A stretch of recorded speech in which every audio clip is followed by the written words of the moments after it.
네, 아는 기자, 정치부 유승진 기자 나왔습니다. 자, 유 기자, 어제 이 자리에서 밝힌 인요한 혁신위원장의 그 발언, 이 쓴약에 대한 파장이 굉장히 큰 것 같습니다. 네, 코앞에 다가온 총선에 또 예민한 공천 관련 이슈다 보니까요. 불편해하는 게 느껴졌습니다. 오늘 제가 다수 영남권 의원들과 직접 통화를 해봤거든요.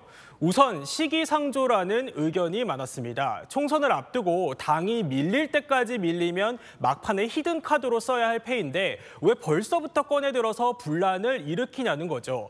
또 총선에 도움되는 전략도 아니라는 평가도 나왔습니다.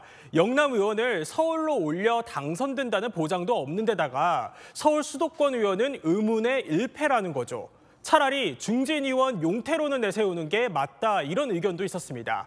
다만 영남 물갈이 카드를 나중에 갑자기 꺼내들면요, 더 크게 반발을 할 수도 있으니까 예방주사 차원에서 미리 언급을 하는 것 같다면서 상황을 지켜보자는 반응도 있었습니다. 지금 보니까 이 실명이 거론된 의원들도 있던데요. 네, 그렇습니다. 인요한 위원장이 진행한 한 언론 인터뷰에서요, 주호영 전 원내대표 또 그리고 김기현 대표 이름이 함께 언급됐습니다. 두 의원은 오늘 하루 종일 연락이 안 되더라고요. 논란이 커지자 인 위원장은 오늘 다른 방송 인터뷰에서 특정 인물을 언급한 것을 부인을 하면서요, TK, PK에서 참신한 인물이 서울로 와서 도와주면 고맙겠다, 이런 뜻이지 최종 결정은 혁신위가 할 일은 아니라고 진화해 나섰습니다. 어제가 그러니까 이 혁신이 첫 회의를 한 날이었는데 예민한 공천 이야기까지 꺼내들었습니다. 이유가 뭡니까? 네, 그렇습니다. 인 위원장의 어제 이 발언에서 그 맥락을 볼 수 있을 것 같습니다. 국민의힘이 가장 변해야 될 거는 스스로 알아서 저희들이 안 바꿀 수 없게 분위기를 만들어 나갈 겁니다.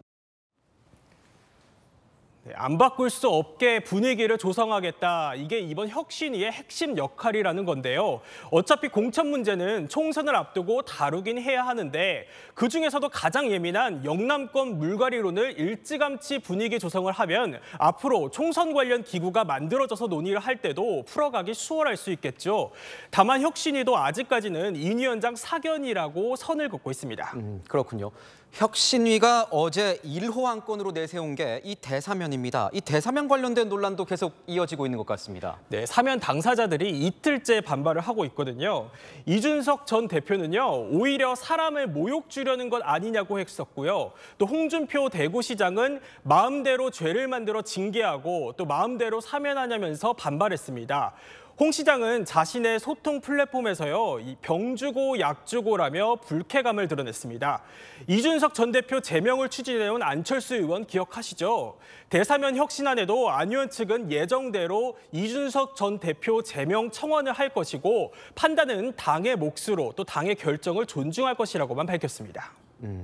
반발도 크고 시끌시끌한데 이 1호 혁신안 대사면은 앞으로 어떻게 되는 겁니까? 네, 취재를 해보니 당 대표가 우선 긍정적인 반응이어서요, 최고위원들이 크게 반대를 하지 않는다면 수용 가능성이 큽니다. 혁신위는 모레, 그러니까 다음 주 월요일 아침에 첫 일정으로 광주 5.18 민주화 묘역을 찾는데요. 이때 모이게 되면 대사면 혁신안을 최고위로 올릴지 여부를 결정해서 곧바로 당일 열리는 최고위에서 논의될 수 있게 속전속결로 처리하겠다는 방침입니다. 지금 보면 인요한 이 혁신위가 초반이 아슬아슬한 것 같으면서도 시선을 끄는 데는 어느 정도 성공을 한 것 같습니다. 네, 대사면과 또 이 스타 영남 의원 험지 출마론을 띄우면서요, 주목도는 확실히 높아진 것 같습니다. 하지만 앞으로가 더 중요하겠죠. 혁신위는 다음 2호 안건은 아직 정해지진 않았지만요, 과거 혁신위들에서 나왔던 안들을 살펴보면서 괜찮은 것들을 선별을 해서 빠르게 최고위로 올려보겠다는 계획이라고 합니다. 네, 지금까지 아는 기자였습니다.